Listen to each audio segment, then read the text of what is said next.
Fala pessoal, então eu vou ensinar para vocês aqui como montar uma carteira diversificada, sendo iniciante, para obter os lucros que vocês querem, que vocês esperam com fundos imobiliários e ter também uma reserva de emergência, que é super importante. Eu comecei abrindo minha carteira aqui para vocês verem que eu tive uma evolução bem grande nos últimos meses, né? No último mês, né?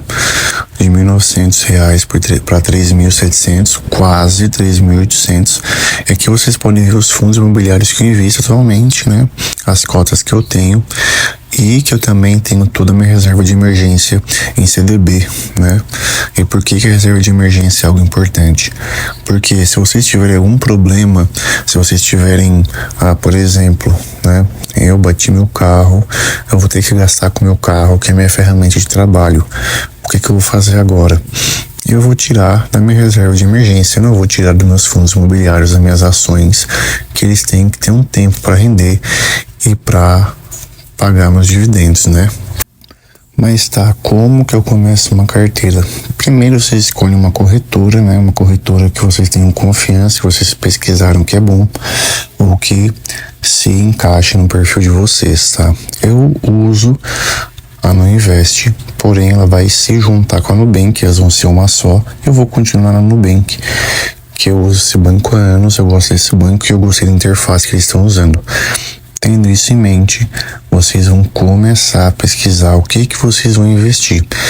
Eu gosto sempre de ter de 50% a 70% dos meus investimentos em fundos imobiliários ou ações, ou os dois juntos, e o restante em tesouro direto ou CDB, sendo a minha reserva de emergência. Por que praticamente 40% disso? Porque por mais que a gente nunca queira utilizar uma reserva de emergência ou investimento, a gente nunca sabe qual valor a gente vai ter que usar se ocorrer algum problema. Então eu gosto de deixar 40% da minha reserva de emergência, tá? Então vamos lá. Como que eu faço para começar a investir? Escolhi minha corretora, já tenho em mente que eu tenho que ter minha reserva de emergência. Eu vou vir no aplicativo, né, na corretora que eu uso. Primeiramente, eu gosto de começar a colocar meu dinheiro com reserva de emergência. Então, por exemplo, decidi que eu vou colocar R$200 por mês em reserva de emergência. Eu venho aqui, tenho em mente que eu vou colocar, por exemplo, em tesouro direto. Escolhi o tesouro direto. Venho aqui, seleciono, né? Depois de colocar R$200 e pronto. Tá criada uma reserva de emergência e mensalmente eu vou colocando o valor que eu tenho disponível e que me programei em tesouro direto. Eu indico dar uma diversificada, coloca tesouro direto, CDB, ou numa caixinha de Nubank, enfim, em algum local que vocês tenham fácil acesso e que vocês consigam retirar o dinheiro de vocês rapidamente, porque o objetivo da reserva de emergência é vocês conseguirem utilizar o dinheiro de vocês de forma rápida e tirar ele sem ter que esperar muito tempo. Diferentemente de ações que vocês demoram um pouco mais de tempo para conseguir retirar esse dinheiro, tá? E agora, tendo nossa reserva de emergência feita, eu vou comprar fundos imobiliários. Então, utilizando o meu exemplo, eu gosto de deixar 50% em fundos de papel, 50% em fundos de tijolo. Isso vai de cada pessoa. Tem gente que gosta só de fundo de tijolo, tem gente que gosta só de fundo de papel, tem gente que acha mais seguro fundo de tijolo, que não tem muita variação, tem gente que não gosta de fundo de papel, porque é um fundo que às vezes tem uma variação um pouco maior, né? Mas eu gosto de ter um pouco de cada. Eu gosto de comprar fundos de papel que são mais baratos, eu consigo pegar maiores cotas e ter uma variação maior, e fundos de tijolo, por serem mais caros, né? Em grande maioria terem fundos de tijolo em shoppings, em construções, eles se tornam um pouco mais caro. Então não é todo mundo que pode aportar. Então eu indico começar com fundos de papel e um pouquinho de fundo de tijolo, tá? Então, por exemplo, eu escolhi que eu vou comprar o CPTS 11.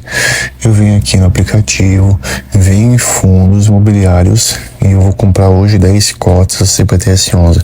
O valor dele tá entre 8,50 e 8,60, geralmente.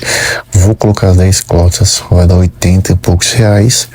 comprei as 10 cotas do CPTS11 e agora já estou começando a investir em fundos imobiliários.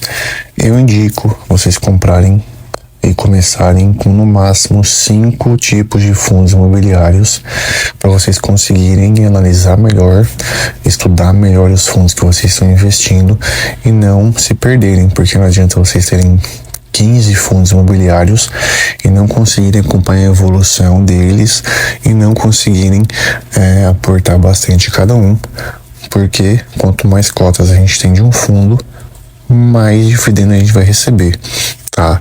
Então não adianta ficar comprando um monte de fundo imobiliário aleatório e vocês não terem controle do que está acontecendo com o fundo, se ele está tendo algum problema, se está tendo alguma queda, se ele está evoluindo. Então é mais fácil vocês terem menos, aportarem mais em menos fundos imobiliários e terem um controle, né, do que vocês estão investindo.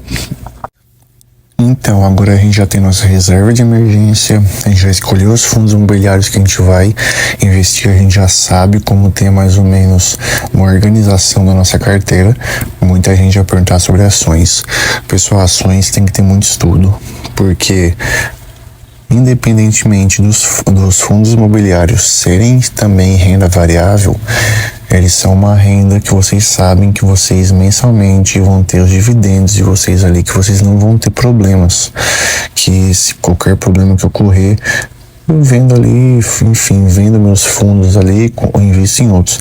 Ações é diferente, ações têm muito mais o que vocês estudarem, tá? É algo mais complexo, que nem eu atualmente estou investindo em ações, porque eu prefiro estudar um pouco mais sobre, para depois entrar no mundo de ações. Então eu indico para quem está começando, por enquanto não investe em ações, estuda. Depois de ter um bom tempo de estudo, vocês podem começar a investir em ações, tá? Então agora eu vou mostrar para vocês aqui no Investidor 10 como que eu organizo, tá? E como tá a organização na carteira. Como vocês podem ver no gráfico aqui, eu tenho essa porcentagem em fundos imobiliários, outra porcentagem em CDB, que é minha reserva de emergência, e uma pequena porcentagem em LCA, que é algo que eu não vou mexer, tá? Então, atualmente, minha carteira está dividida dessa forma, é essa organização que eu uso.